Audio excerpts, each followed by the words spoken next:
I just wanted to share my experience with this in case anyone else is considering it, because it is not really an electric bicycle in the way most people mean that. It rides and feels closer to a small electric motorcycle that happens to have pedals. I have been using it on neighborhood streets, rough gravel paths, and a couple of rocky fire roads, and it has been a mix of fun, practical, and a little demanding. The kind of person I think this makes sense for is someone who wants a compact electric dirt bike feel for quick rides, back road exploring, and short off-road loops, and who does not mind doing basic checks and adjustments. If you want something you can ride hard and never think about again, this is probably not that. If you like the idea of a torquey throttle bike that can handle beat-up roads, and you are comfortable tightening bolts and paying attention to wear items, it can be a good time. The thing that makes it different, at least in the way it behaves, is the power delivery. It is a strong rear hub motor with a big battery for this size of bike. You feel that right away the first time you roll the throttle. It does not build slowly like a lot of commuter electric bikes. It steps forward and keeps pulling. That is the main reason I kept taking it out. It is also why I kept reminding myself to ride it with respect, because it will get away from you if you treat it casually. Physically, it looks like a small dirt bike. The frame feels solid, the stance is tall, and the wheels are 19 inches with narrow tires, so it has that motorcycle profile instead of a bicycle profile. It is also heavier than I expected the first time I had to move it around by hand.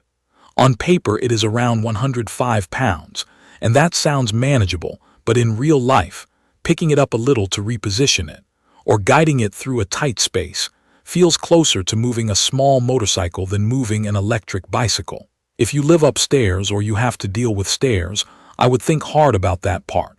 The cockpit is simple and I like that. There is a bright display that shows speed and battery and trip information, and it is easy to read outside. The throttle is a half-twist style, and for me it is easier to control than a thumb throttle when the bike is moving fast. There is also a 7-speed shifter, and I will be honest, I do not use the gears much when I am riding it like a dirt bike. The gears are more of a backup plan than a core feature. The seat looks like it might be thin, but it is thicker than I expected, and it is comfortable enough for longer rides. The riding position is upright, and it works on the street and on trails without feeling awkward. The lights are actually useful. The headlight is bright enough that I felt comfortable riding at night on a dark neighborhood street, and the tail light makes you more visible from behind. I still add my own reflective gear, but the stock lighting is not just decoration. Setup was mostly straightforward, but I would not treat it like a normal bicycle where you just straighten the bars and go. I spent time going over the bike before I trusted it at speed. I checked the stem bolts, axle nuts, brake caliper bolts, rotor bolts, and the rear suspension hardware. A couple fasteners were not as tight as I wanted when it arrived. After my first few rides, I checked everything again because things can settle in. That second check mattered. If you are the type of person who never wants to do that, you might get annoyed. If you already own a torque wrench and you do basic maintenance, it is not a big deal. In daily use, charging is simple because the battery comes out. I like being able to bring it inside instead of dragging the whole bike near an outlet. The battery is a 60-volt, 30-amp-hour pack, which is a lot of energy on a bike this size, and you can feel that in how long it holds decent power. The trade-off is that when you ride this hard, you can drain it faster than you think. Real range depends almost entirely on how you ride. When I ride aggressively, using the throttle a lot, climbing hills, and staying in the faster mode, I end up in the neighborhood of 15 to 25 miles before I really notice power sag.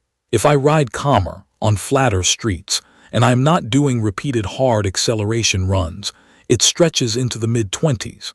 The important detail is what happens after the battery drops past about half. The bike still runs, but the punch starts to fade, especially on climbs. That is normal for a high-power setup, but it is worth saying out loud because the first half of the battery feels like a different bike than the last part. Speed is another area where real life matters more than what anyone claims.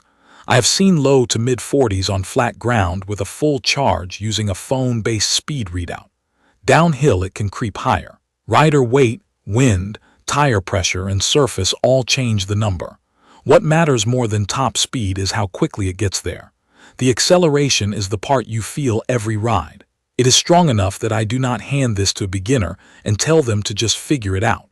There are two ride modes, a calmer mode that caps speed around 28 miles per hour, and an off-road mode that lets it run much faster. I ended up using the slower mode more than I expected, because it is just easier around people, cars, and tight spaces.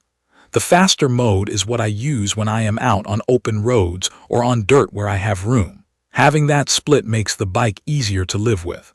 On rough roads, the full suspension is one of the better parts of the experience. It takes the edge off potholes and washboard gravel. The front fork tracks well enough that I can keep speed on uneven surfaces without feeling like the front end is bouncing all over. The rear shock worked fine for my weight, but if you are heavier or you ride hard, you might want to adjust or swap springs. It is stable and planted, but it does not handle like a mountain bike. It is more of a lean and steer feeling than a flick and hop feeling. One thing I noticed off-road is the rear wheel feels heavy because the motor is in the hub. That adds unsprung weight, and it shows up when you hit sharp bumps. It can handle ruts and rocky patches, but I do not treat it like a jump bike. I tried a couple small moments where the wheel got light and the landings did not feel consistent. For me, this is a fast gravel and rough trail bike, not a bike I would send off lips. Braking is good enough for the speed and weight, but the lever feel is not my favorite. It uses four-piston hydraulic brakes with large rotors, and stopping power is there once the pads are bedded in. Modulation feels a little less precise than higher-end systems I have used. I adjusted lever reach so I could get a more comfortable bite point with gloves, and that helped.